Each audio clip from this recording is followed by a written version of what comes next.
Welcome. Good morning. I hope everybody had an excellent weekend. I know Mr. Townsend has to be excited with his Bengals having that big win last night and making it to the Super Bowl. In today's community time, we're going to give an overview of the pre-registration process to sign up for classes for next year. But first, I want us to take a look and share just a little bit about the origins of Black History Month that's celebrated in February, and really see why your teachers may have special lessons or projects over the course of February. I know I'm especially looking forward to the jazz band production later this month. Similar to the sentiments shared over community service, Black history shouldn't be limited to 1 month. Black history is American history. And it's important that we do highlight and take this month to highlight these perspectives and narratives that oftentimes are marginalized. Today, of course, kicking off Black History Month, and we want to turn now to Nightline co-anchor Byron Pitts. We're going to get a little history lesson on this Black History Month, on how this month grew into the celebration that we know today. February means it's officially Black History Month, a federally recognized celebration that gives every American a chance to reflect on how African American achievements have contributed to U.S. history and how African accomplishments have impacted the world. But what's the history of Black History Month? It all started with this man, Dr. Carter G. Woodson, known as the father of Black history. In the early 20th century, while earning a master's degree from the University of Chicago and a PhD from Harvard, Woodson grew increasingly frustrated with racist representation and exclusion of African Americans in books and conversations that shaped history. So in 1915, he joined forces to establish the Association for the Study of Negro Life and History, which is now known as the Association for the Study of African American Life and History. Led by Woodson in 1916, the organization launched the Journal of Negro History, which published African American history and honored the achievements of people with African descent.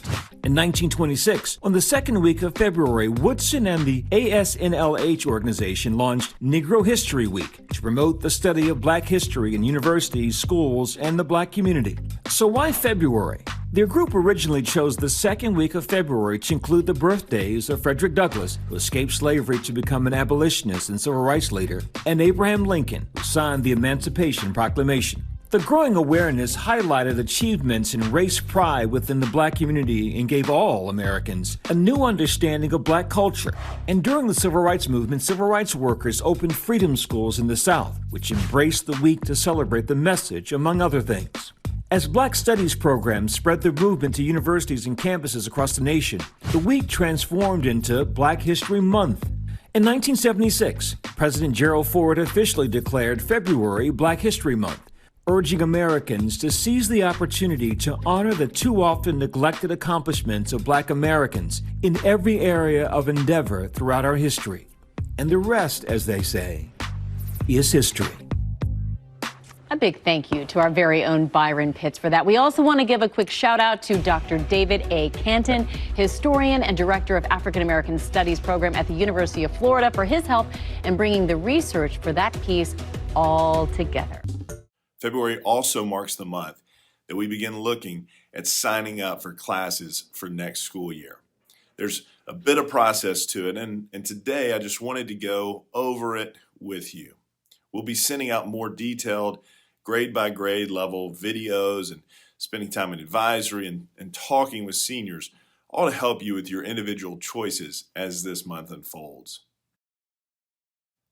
Here is the overall calendar for registration.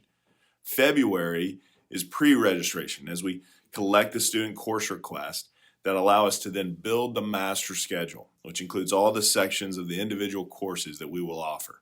Once that master is built, we can then register you for classes and then resolve any conflicts that arise between what you'd like to take and what would work with the master schedule.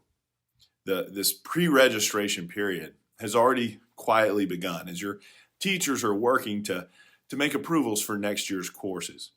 We used to call these recommendations, but it's important for you to realize that you may be approved for multiple higher level courses, but we're not suggesting that you should take every one, because higher level courses will come naturally with a significant workload.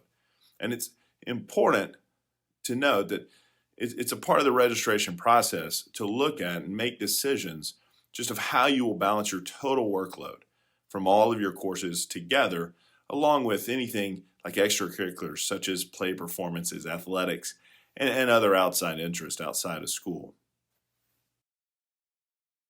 We will share these approvals on My Randolph on February 10th through advisory.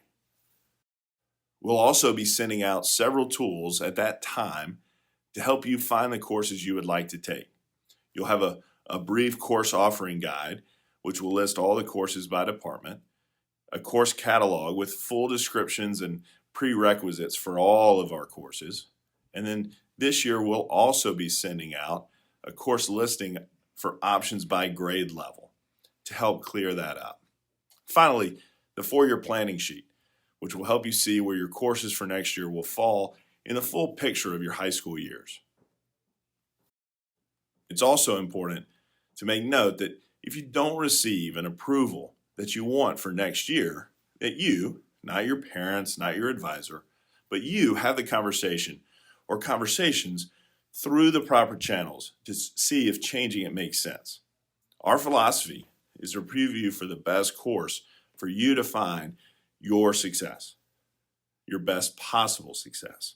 Your teachers who have spent the better part of a year working with you will look at the best predictor, your past academic performance, knowing what the courses and the teachers in the next year will demand to make that decision.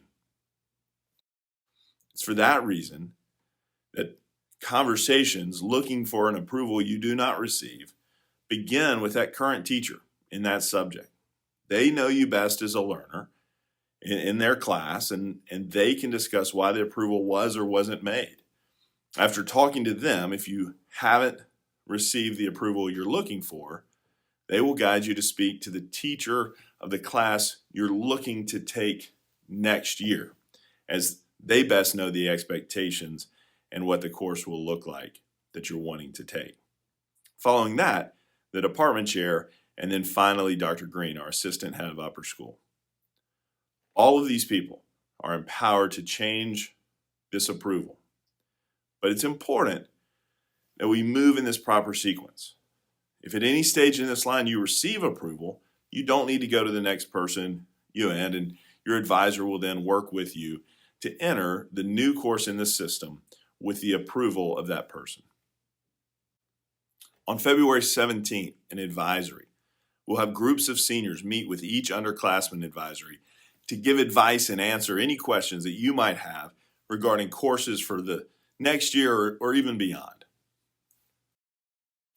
Once you and your advisor have worked through your course requests, they will go over the course requests in our February 24th parent conferences along with your parents to finalize them by the end of the week, February 25th.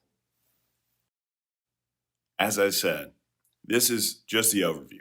We will send those tools and grade level videos out closer to the February 10th date. If you have any other questions before then, feel free to go ahead and ask your advisor, Dr. Green, or myself. Now, moving on to other announcements.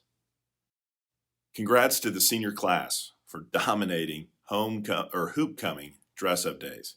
Their handsome reward is to be able to wear Friday dress code all week long this week. I appreciate the work that SGA put into making the week a fun week. It was great to see the support of our basketball teams on Friday night. Last week, I had the opportunity to speak to some parents and administrators from Jones Valley Elementary across the street from our campus here on Garth. It was regarding the no left-hand turn in and out of our campus at our north entrance.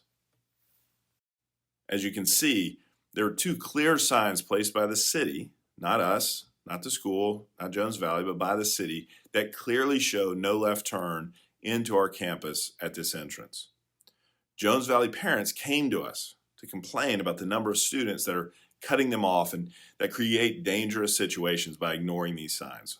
One mother even described how she was cut off recently and food she was carrying in the front seat spilled all over the place in her car.